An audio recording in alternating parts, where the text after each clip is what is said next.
이제 그 무릎 부상을 많이 당하잖아요. 네. 또 이 무릎 부상이라고 하면 어떤 부상들이 좀 있을까요? 일단 무릎을 구성하는 거는 뼈가 있고 인대가 있고 힘줄이 있고 연골이 있고 연골판이 있고 크게 이런 정도가 있다고 볼 수 있거든요. 뼈가 4개의 뼈가 있어요. 대퇴골도 있고 슬개골, 뚜껑뼈가 있고 경골, 비골 이렇게 4개의 뼈가 만나고 있으니까 꽝 부딪히면 부러질 수 있어요.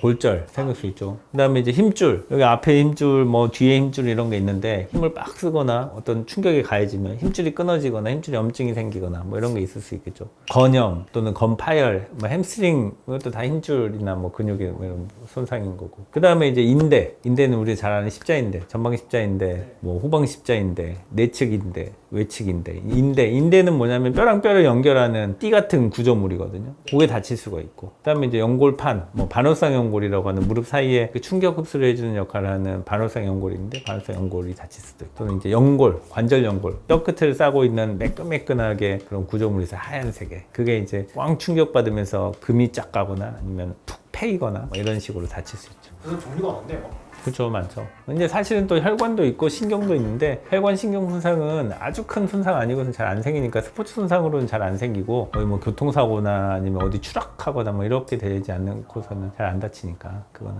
그럼 축구 선수들이 주로 다치는 부상 인대 손상이랑 연골판, 연골, 그 다음에 힘줄.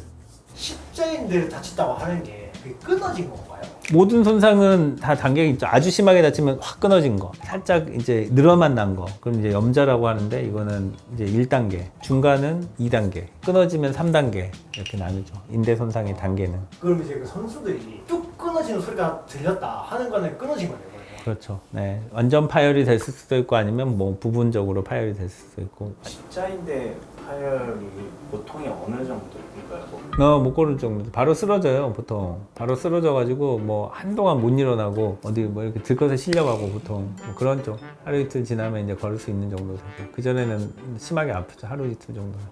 십자인대랑 같이 이제 다치는 게 반월상 연골 같이 다친다고 하던데 이게 항상 세트로 같이 다치는 건가요?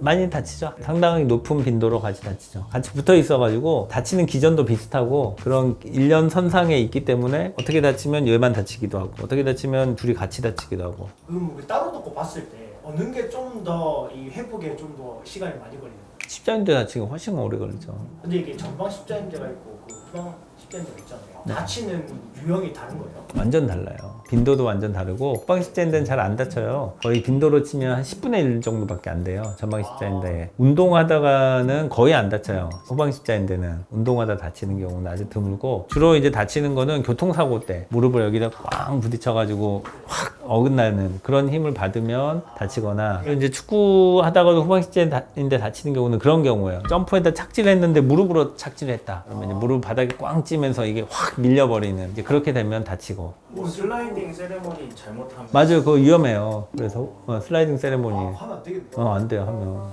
근데 멋있잖아요. 멋있기는. 아니, 세레모니 적당히 해야 돼. 세레모니 하다가 다치는 거 가끔 있잖아요. 네, 크게 다치는 애들 가끔 있어. 진짜 조심해야 돼. 이거 손흥민처럼 요거만 해야 돼 그냥. 요거 얼마 좋아요. 우리 일류첸코 이러고 말잖아요 그냥. 원래 뭐 이거 해야지. 호나우도 이러면 이거 안 돼. 이제 그럼 이제 일반인들도 뭐 풋살 같은 거 많이 하잖아요. 인조잔디냐 천연잔디냐에 따라서 무릎 부상이 있을 수 있을까요? 많이 다른 걸로 알고 있어요. 네, 천연잔디는 이렇게 바닥에 발이 안 박히니까 좀 쫙 밀리잖아요. 네. 그러면서 부상이 적고 가끔 바닥에 발이 박히는 경우에 좀 많이 다치거든요. 얘기 들어보면 딱 디뎠는데 발이 안 빠지니까 돌아가지고 무릎이 돌아서 다치고 그러는데 근데 인조잔디가 딱 박혀가지고 안 빠지는 경향이 조금 있을 수 있어서 그런 부분들은 좀 다칠 수 있죠. 빈도가 또 높을 거예요. 부상 빈도가 인조잔디가. 그러면 그 연골이 찢어지면 꼬매는 건가요? 꼬맬 수도 있고 아니면 이제 도려낼 수도 있고 찢어진 부분만 찢어진 부분만 도려내면 원래 기능을 좀 못하는 조금 덜 하게 되죠. 못하는 건 아니고 꼬맨다고 무조건 다 붙는 게 아니기 때문에 괜히 어설프게 꼬맸다가는 잘 안 붙어서 수술을 다시 하게 되는 경우도 꽤 많단 말이에요. 그렇게 안 붙을 때를 억지로 꼬매는 거는 오히려 안 좋아요. 요새 환자들이 정보를 많이 듣고 와가지고 자기는 꼭 꼬매야 되겠다고 이렇게 막 얘기를 하고 막 하니까 꼬매는 게 마치 더 좋은 것처럼 하지만 한편으로는 안 꼬매야 될 거를 자꾸 꼬매가지고 그러면 재수술을 해야 되는 경우가 있단 말이에요. 예전에는 안 그랬는데 요새는 좀 그런 환자들 빈도가 늘어나는 것 같아요. 그냥 환자가 원한다고 해서 해줄 수 예, 그럴 수밖에 없어요. 트렌드라는 게 있기 때문에 챗GPT, 인터넷 막 이런 데서 이제 그런 정보가 넘치기 때문에 그게 이제 어느 적당한 선에서 돼야 되는데 안 되니까 의사들도 이제 파퓰리즘처럼 나한테 꼬맬 수 있어. 내가 꼬맬 수 있습니다. 막 이렇게 해서 다른 병원에서 수술하고 왔는데 이걸 왜 꼬매서 하는 것들을 막 꼬매가지고 이제 오는 경우가 있어요. 그러면 다 이제 하나도 안 붙어 있고 막 이런 경우도 꽤 있고. 어떨 때 꼬매는 게 좋은가요? 바로스 연골 부위도 피가 잘 통해서 꼬매면 잘 붙을 만한데 그런 데에서 이제 꼬매면 되는 거고 또 꼬맬 거면 좀 잘 꼬매야 돼. 이렇게 예를 들면 여기가 이렇게 찢어져 있다 그러면 이렇게 딱 맞춰가지고 딱 꼬매야 될 거 아니에요. 근데 이건 이제 테크닉이 필요하단 말이에요. 근데 이제 테크닉 없이 그냥 의욕만 있거나 대충 이렇게 예를 들면 이렇게 붙여놨다. 그러면 이제 이건 잘 안 붙는 거죠. 이제 그런 테크닉 능력도 없으면서 막 꼬매는 경우도 있고 그렇게 성의를 안 보이는 경우도 있고 그러면 이제 잘 안 붙죠. 그렇게 할 바에는 차라리 도려내는 게 낫다. 실제로 많이 있어요? 그런 케이스가? 많이 있어요. 많은 사람들은 그렇게 수술해요. 실제로. 그러니까 이렇게 한 땀 한 땀 정성스럽게 꼬매는 사람이 많지는 않아요. 오히려. 이게 꼬매는데 진짜 잘 꼬매려면 실 하나를 가지고 이제 한 땀 꼬매는 오래 걸리면 막 한 10분, 20분 막 이렇게 걸려요. 잘 이게 막 시야도 안 나오고 막 억지로 해가지고 딱 꼬매요. 내가 한 1, 20분 열심히 해놓고도 이거 돈을 벌 수가 없어요. 이걸로 돈이 안 벌어져요.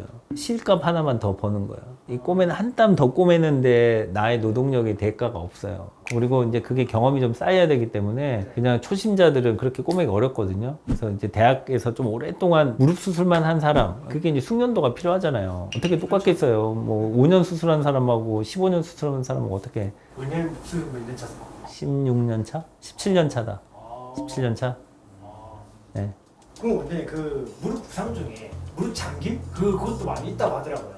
잠김은 이렇게 딱 말 그대로 열쇠로 딱 잠그듯이 딱 잠겨버리는 거예요. 그래서 몇 분 이상 꼼짝 못하는 상황. 그런 걸 이제 잠김이라고 하죠. 왜 잠김? 그러니까 락킹을 일으킬 만한 어떤 덩어리가 있다는 얘기인데 그 덩어리를 찾아서 걔를 제거를 해줘야 되는 거거든요. 무슨 덩어리가 걸린 거예요? 보통은 연골판, 찢어진 연골판이 딱 걸려 있는 거예요. 그래서 이게 안 펴지는 거예요? 네. 그럼 파가지고. 무조건 수술해야 돼요? 그쵸. 근데 이제 가끔은 이게 딱 걸려 있다가 좀 지나면 이렇게 스르르르 이렇게 제자리로 이렇게 딱 가는 경우도 가끔 있어요. 그러면 한 몇 분 있다가 이렇게 다리 이렇게 하면 다시 제자리로 가면서 다시 움직이기 시작했다. 이렇게 얘기하는 환자들도 좀 있어요. 무릎이 사람들이 이제 많이 다치긴 하잖아요.